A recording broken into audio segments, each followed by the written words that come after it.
Session extraordinaire de l'année 2023 ce mardi. La représentation nationale a examiné et adopté un projet de loi en présence du ministre en charge de la Santé. Il s'agit de la loi relative à l'interdiction de la mise au point, de la fabrication, du stockage et de l'emploi des armes chimiques et sur leur destruction. Ce texte juridique de 44 articles au total prévoit un régime d'interdiction des armes chimiques, de contrôle des produits chimiques et de pouvoir d'inspection des agents chimiques sur le territoire togolais. Il y figure aussi des dispositions sanctionnant les contrevenants. Après étude et amendement du présent projet de loi, c'est à l'unanimité des députés présents à l'hémicycle que la loi a été votée. Pour le commissaire du gouvernement, l'adoption de la loi sur les armes chimiques vient renforcer le dispositif juridique et sécuritaire du pays. En ces moments particulièrement sensibles sur le plan sécuritaire, pour la plupart de nos États, je tiens à saluer votre engagement aux côtés du gouvernement pour lutter ensemble contre les maux qui minent notre société.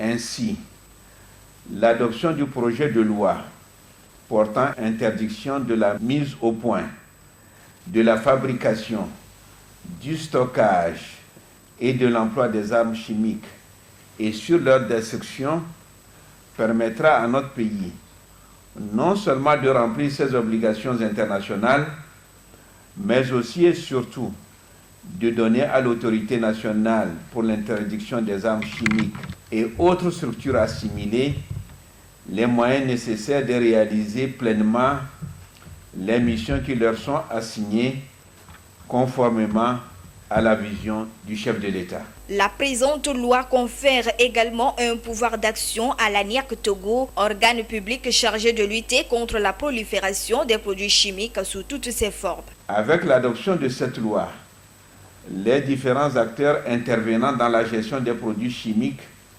notamment l'ANIAC Togo, les primo-intervenants, sapeurs-pompiers, forces de défense et de sécurité et industriels notamment, disposant de cette loi particulière dont pourrait se réjouir le juge, peuvent maîtriser au mieux les incidents chimiques.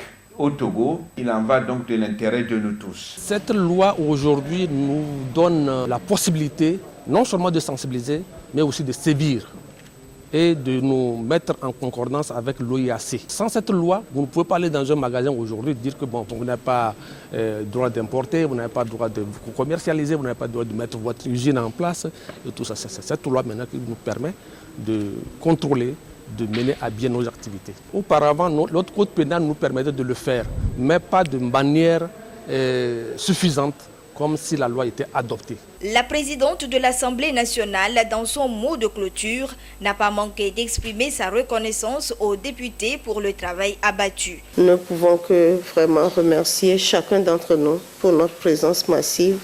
D'abord l'initiative de cette session extraordinaire et en plus le fait que nous ayons pu adopter ce projet de loi qui est essentiel pour la protection de nos populations et des citoyens que nous sommes. Je pense que nous ne pouvons que remercier chacun d'entre nous, remercier le gouvernement aussi qui a participé à la richesse de nos débats. Cette deuxième séance plénière a mis fin à la première session extraordinaire de l'année 2023. Une initiative parlementaire conformément à l'article 55 alinéa 8 de la Constitution. Elle a été consacrée à la communication relative à la gestion du fonds Covid-19 et à l'adoption de la loi sur les armes chimiques. L'ouverture de la première session ordinaire de l'année 2023 s'annonce pour le 7 mars prochain.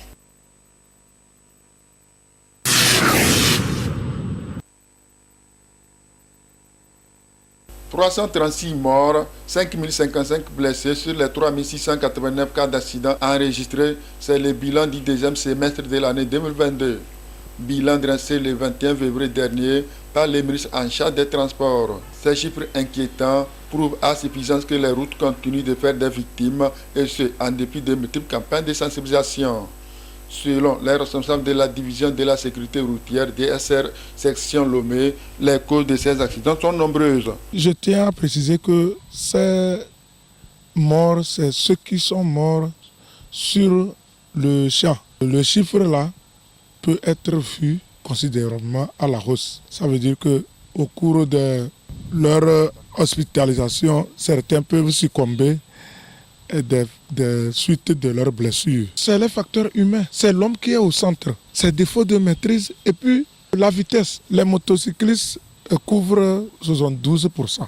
Toutes ces motos sont mises en fuite parce que les usagers, les motocyclistes, soit ils ont grillé le feu ou bien ils ont refusé de porter le casque. Ce n'est pas qu'ils n'ont pas le casque, ils prennent le casque, ils entreposent ça sur le réservoir ou bien dans leurs jambes. Et les surcharges, les gens vont se retrouver 4 ou bien 5 sur une petite moto comme celle-ci. Ces états de comportement sont source d'accidents.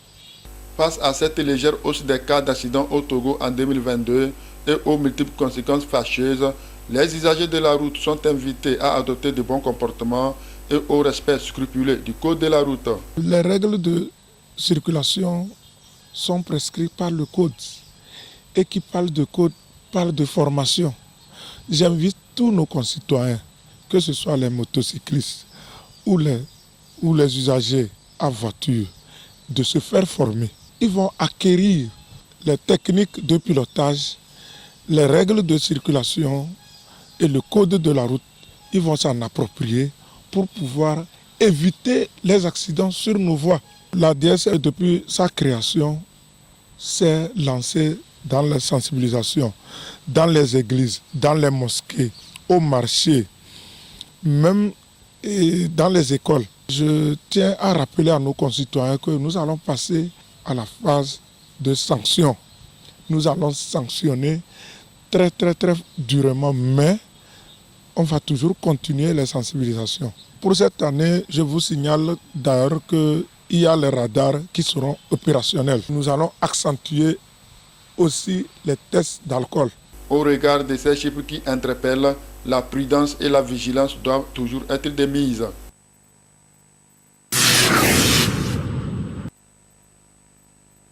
Le transport démesuré ou la surcharge est un phénomène récurrent constaté en circulation, ce qui n'est pas sans conséquence sur les engins et évidemment sur la circulation. Quel que soit le poids qu'on a donné, lorsque vous n'avez pas bien arrangé les marchandises ou les bagages dans le véhicule, vous risquez. Il faut les disposer que le conducteur soit en mesure de voir également ce qui se passe derrière par le rétroviseur. Les constructeurs ont évalué que les véhicules qui doivent circuler doivent avoir tel poids. Maintenant, lorsque nous dépassons, nous y mettons plus, nous faisons ombrage à la route et nous détruisons l'équipement que l'État a mis en place. Dès que la route est endommagée, vous voyez, ça entraîne l'environnement également ensuite. Outre cela, ça fait du mal au véhicule propre même. Ça agit sur son fonctionnement total. Et en plus, sa potentialité d'utilisation est diminuée complètement. Les taxis-motos, vous voyez, 3 personnes, plus des bagages, si bien que le conducteur n'arrive plus même à manipuler son volant. C'est aussi la gravité. Et le risque, nous le savons, c'est quoi?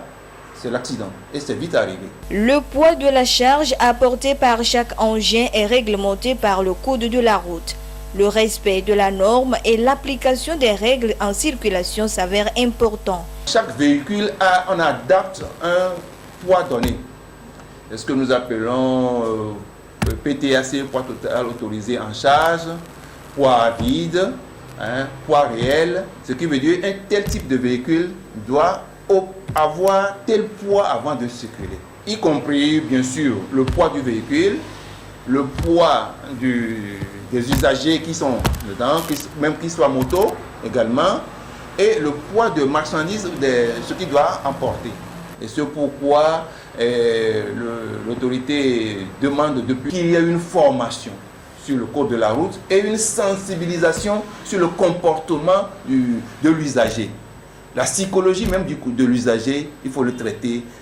C'est ce que nous faisons à l'auto-école. Le véhicule, sur la carte grise, est marqué le poids que le véhicule peut avoir.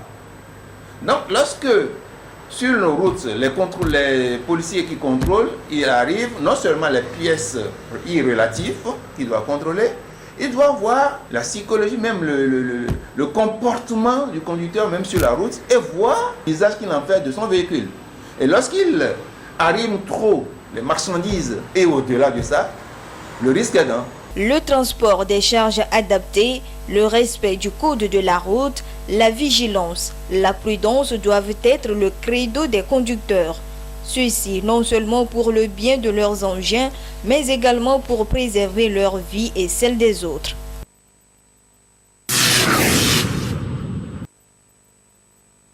Je me brosse la matinée. Le soir, si je veux me coucher aussi, je brosse les dents. Parfois, les matinées, si je brosse les dents aussi, je mange aussi le cure-dents sur ça. Par jour, je me brosse à 2 temps. Quand je réveille, je brosse les dents. Je mange. Quand je vais dormir, je brosse les dents. Quand je me réveille le matin, le soir, quand je finis de manger, je brosse les dents. La pâte et la brosse, c'est fini. Avec l'eau, c'est fini. C'est de cette manière qu'ils entretiennent et prennent soin de leurs dents et de leurs gencives. Les professionnels de santé s'accordent en effet pour dire qu'une bonne hygiène bucco-dentaire permet d'éviter l'apparition ou l'aggravation de plusieurs pathologies. Alors, quels sont les bons gestes pour un brossage réussi des dents? C'est comme ça qu'il faut se brosser les dents. Et ça permet de nettoyer en même temps les espaces entre les dents qui sont là. Donc il faut nettoyer ces faces-là, une à une. Vous nettoyez les faces externes, vous nettoyez les faces internes, toujours en faisant du rouge vers le blanc. Et maintenant, les faces qui servent à manger, les faces triturantes, on les nettoie dans ce sens. On finit le bas et on passe en haut. On fait la même chose, du rouge vers le blanc, du rouge vers le blanc, et puis on brosse les faces triturantes. Donc un brossage doit durer entre 2 et 3 minutes. Il faut plutôt aller vers les brosses à dents qui ont des petites têtes. Ça permet d'aller au fond de la bouche. Il ne faut pas qu'elle soit dure, il faut qu'elle soit de préférence, de plus conseillé, qu'elle soit médium. Se brosser les dents, c'est 2 à 3 fois par jour. Parce que chaque fois que nous mangeons, il y a des aliments qui restent dans la bouche. Le plus important, c'est le matin et surtout le soir. Il faut s'assurer que la pâte est de bonne qualité. On ne va pas faire de publicité pour une marque, mais il faut s'assurer qu'il y ait du fluor dans la pâte. Parce que le fluor renforce l'émail. Malgré tout ça, il y a toujours des fines couches d'aliments qui se mettent au niveau des dents parce qu'il y a toujours des endroits qu'on n'arrive pas à nettoyer comme il se doit. C'est pour ça qu'il est conseillé, une fois tous les 6 mois, d'aller voir le dentiste pour un nettoyage systématique, pour ce qu'on appelle un détartrage, parce qu'une fois, il y a toujours du tartre. Une mauvaise hygiène dentaire peut entraîner des conséquences graves, notamment des infections. Et l'une des infections les plus fréquentes chez l'être humain reste la carie dentaire. Elle affecte la majorité de la population sans distinction d'âge ni de sexe. Notre domaine essentiellement, c'est la carie dentaire, qui constitue la pathologie la plus fréquente qu'on rencontre chez tout le monde et en particulier chez les sujets jeunes. Et ça fait souvent, la plupart du temps, l'objet des visites dans les cabinets dentaires. Selon un rapport de l'Organisation mondiale de la santé OMS en novembre 2022, les infections bucco-dentaires les plus courantes sont les caries dentaires. Et une carie dentaire non traitée représente le problème de santé le plus répandu dans le monde puisqu'elle concerne environ 2,5 milliards de personnes. La pathologie est d'origine bactérienne. La cause essentielle de la carie dentaire, c'est le sucre. En bouche, nous avons des bactéries. Ces bactéries sécrètent des toxines qui transforment ce sucre en acide. Et c'est cet acide qui attaque la dent, en particulier l'émail de la dent.